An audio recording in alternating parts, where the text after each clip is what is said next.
లలితా శాస్త్రంతో పాటుగా త్రిశతి కూడా పారాయణ చేయవచ్చా? ఇది భక్తులకు వచ్చినటువంటి సందేహం. లలితా సహస్రం పారాయణ చేయాలి అన్నా, త్రిశతి పారాయణ చేయాలి అన్నా మంత్రోపదేశం అనేది తప్పనిసరి. ఈ మాట గుర్తించండి. లలితా సహస్రం పారాయణ చేయటం అంటే ఇది మనం రెండు రకాలుగా చేస్తాం. గతంలో చెప్పాను నేను. లలితా సహస్రం రెండు రకాలుగా పారాయణ చేస్తాం. ఒకటి అది మాలా మంత్రంగా, రెండవది మనం షోడశోపచార పూజ చేస్తున్నప్పుడు అక్షతైర్ పుష్పైర్ పూజయామి అన్నప్పుడు ఆ సందర్భంగా పూజలో శ్రీమాత శ్రీ మహారాజ్ఞి శ్రీమత్ సింహాసనేశ్వరి చిదగ్నిగుండ సంభూత దేవ కార్యసముజ్యత ఇట్లా 182.5 శ్లోకాలు చదివేస్తాం. అంటే మనం సహస్రనామార్చన చేసినట్టుగా భావన జరుగుతుంది. అయితే ఇది కూడా ఖచ్చితంగా చెప్పాలంటే తప్పుడు భావనే. ఇది నామ పారాయణ అవుతుంది, అంతేగాని నామ పూజ అవ్వదు.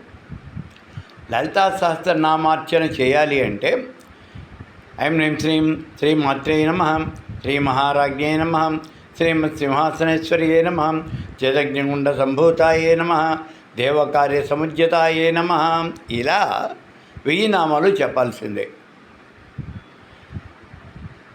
ఇలా నామపారాయణ చేయటం శ్రేష్టమా లేకపోతే ఈ నామాలు చెప్పటం శ్రేష్టమా అని అంటే నామాలు చెప్పటమే శ్రేష్టము అనే విషయాన్ని గుర్తించండి. ముందు నామాలు చెప్పటమే శ్రేష్టం.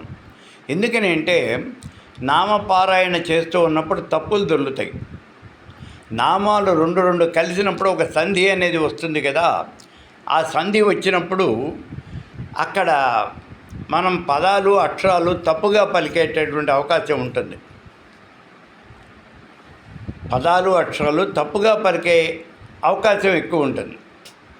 ఉదాహరణకు 1 2 చెప్తాను చూడండి. మనం షట్చక్రాలని గురించి చెప్తూ ఉన్నప్పుడు విశుద్ధ చక్రలయ రక్తవర్ణ త్రిలోచన అని చెప్తాం మనం. అక్కడ రక్తవర్ణ కాదు, విశుద్ధి చక్రలయ ఆరక్తవర్ణ. ఆరక్తం అంటే పాటల వర్ణం. ఎరుపు తెలుపు రెండు కూడా కలిసినటువంటి వర్ణం అది. కాబట్టి అక్కడ నామాలు కనుక చదివినట్లయితే అక్కడ ఖచ్చితంగా ఉంటుంది ఆరక్తవర్ణ అనే ఉంటుంది. ఇటువంటి తప్పులు మనం దొరకకుండా ఉండాలి అంటే నామాలుగా విడిగా పూజ చేయటమే మనకి శ్రేష్టమైనటువంటి పని. ఇక రెండోది లలితా సహస్రం. లలితా సహస్రంతో పాటుగా త్రిశతి పారాయణ చేయవచ్చా? త్రిశతి అంటే ఏమిటనుకుంటున్నారు అసలు? ఇది 300 నామాలతో కూడినటువంటి స్తోత్రరత్నం. ఇది ఈ 300 నామాలు ఏమిటి అంటే పంచదశి మహామంత్రం.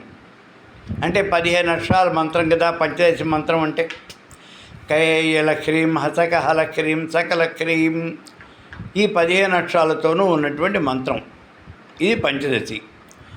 ఇందులో ఉన్నటువంటి ప్రతి అక్షరాన్ని కూడా ఒక్కొక్క అక్షరంతోనూ 20 నామాలు చెప్పడం జరిగింది. ఇలా 15 అక్షరాలకి ఒక్కొక్క దానికి 20 నామాలు చొప్పున 15 × 20 300 నామాలు చెప్పారు. దాన్నే త్రిశతి అని అంటారు. కాబట్టి త్రిశతి మీరు పారాయణ చేస్తున్నారు అంటే ఏమిటి? ఇక్కడ పంచదశి మహామంత్రాన్ని చదువుతున్నారు అనే లెక్క. త్రిశతి నామాలు చూడండి. కకార రూప, ముందు కకారంతో మొదలవుతుంది. కైల క్రీం కకారం. కకార రూప కళ్యాణి కళ్యాణ గుణశాలిని కళ్యాణ శైలల్య కమనీయ కళావతి ఇలా నామాలు నడుస్తాయి. ప్రతి అక్షరంతోనూ 20 నామాలు నడుస్తాయి.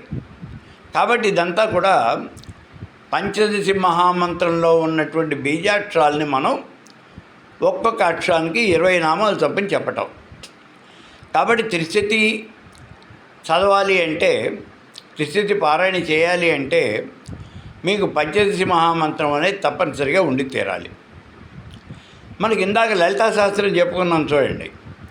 లలితా సహస్రంలో అర్చన చేసేటప్పుడు ఆ నామాలని పారాయణ చేసేస్తాము, అది ఒక పద్ధతి అని చెప్పుకున్నాం. లలితా సహస్రం పారాయణలో ఇంకో పద్ధతి ఉంది. ఏమిటది? ప్రత్యేకంగా పారాయణ చేయటం. అస్య శ్రీ లలితా త్రిపురందరి మహామంత్రస్య, అది మాలా మంత్రం.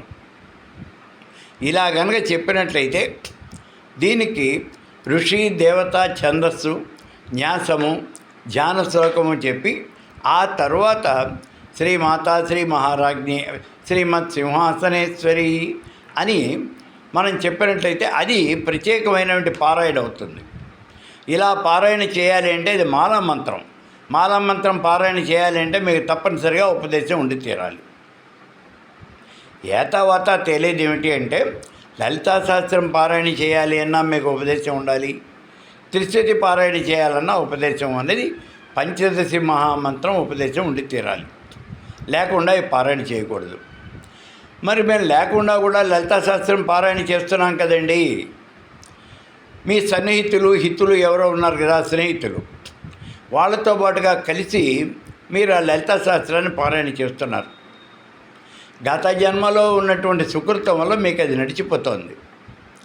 అయితే మీరు ఆ మంత్రాన్ని, పంచదశి మహామంత్రాన్ని చెప్పుకుని ఆ మంత్రాన్ని ఉపదేశం పొంది మీరు దాన్ని కనుక పారాయణ చేస్తే దాని నుంచి వచ్చే ఫలితం అనేది విపరీతంగా ఉంటుంది, విశేషంగా ఉంటుంది.